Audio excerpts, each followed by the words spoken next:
লীগ চায় আগে হচ্ছে হাসনাত, সার্জিস, নাহিদ এই তিনজনকে মাইনাস করুক, শুধু আওয়ামী লীগ না। আওয়ামী লীগ এনসিপি কে হচ্ছে মানে কি বলবো ভয় পাচ্ছে, হ্যাঁ, কারণ হচ্ছে এই এনসিপির নেতা কর্মীরা কিন্তু একসময় হচ্ছে বিপ্লবী জনতা ছিল, তাদের মাধ্যমে গণঅভ্যুত্থান হয়েছে। আওয়ামী লীগ চায় আগে হচ্ছে হাসনাত, সার্জিস, নাহিদ এই তিনজনকে মাইনাস করুক, শুধু আওয়ামী লীগ না, ভারতের এটা প্ল্যান। ভারতও চায় না যাতে এই তিনজন বিপ্লবী নেতা বা এই নাহিদ আর হাসনাত, এক হচ্ছে হাসনাত এর মানে দেশে মানে কোনো নেতৃত্ব হিসেবে থাকুক, কারণ যেহেতু আওয়ামী লীগকে হটাইছে তারাই মূল সেল্টার হিসেবে কাজ করছে।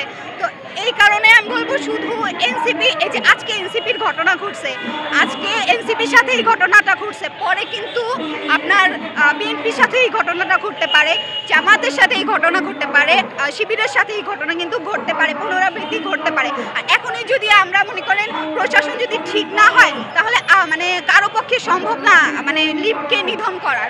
যদি প্রশাসন আর সরকারকে কঠোর হইতে হবে। দেখেন তারাই যদি বড় মানে তারা তো একটা দলের নেতাকর্মী হয়েছেন, তারা তো মনে করেন পলিটিক্যালি একটা ইয়েতে চলে গেছেন, কিন্তু আমরা তো সাধারণ জনগণ, আমরা তো সাধারণ শিক্ষার্থী, আমাদের সেফটি কোথায়? আমাদের সেফটি তো আমরা দিতে পারছি না। এখান থেকে আমরা হেঁটে যাব, এখান থেকে আমরা আসছি, এমনও হতে পারে আমাদের ওপর হামলা হতে পারে। ফেসবুক পোস্টের ওপর ডিপেন্ড করে, কমেন্টের ওপর ডিপেন্ড করে কিন্তু অনেক থ্রেট, অনেক কিছু দেওয়া হয়, সেই হিসেবে কিন্তু আমাদের ওপর মানে আমাদের বিপ্লবীদের উপর কিন্তু অনেক হামলা হইতে পারে, হয় ইভেন হচ্ছেও।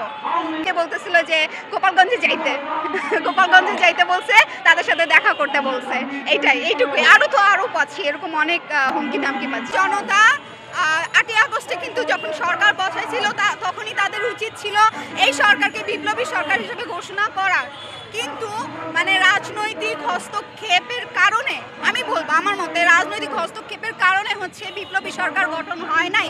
ইভেন জুলাই ঘোষণাপত্র দিতেও তাদের অনীহা ছিল।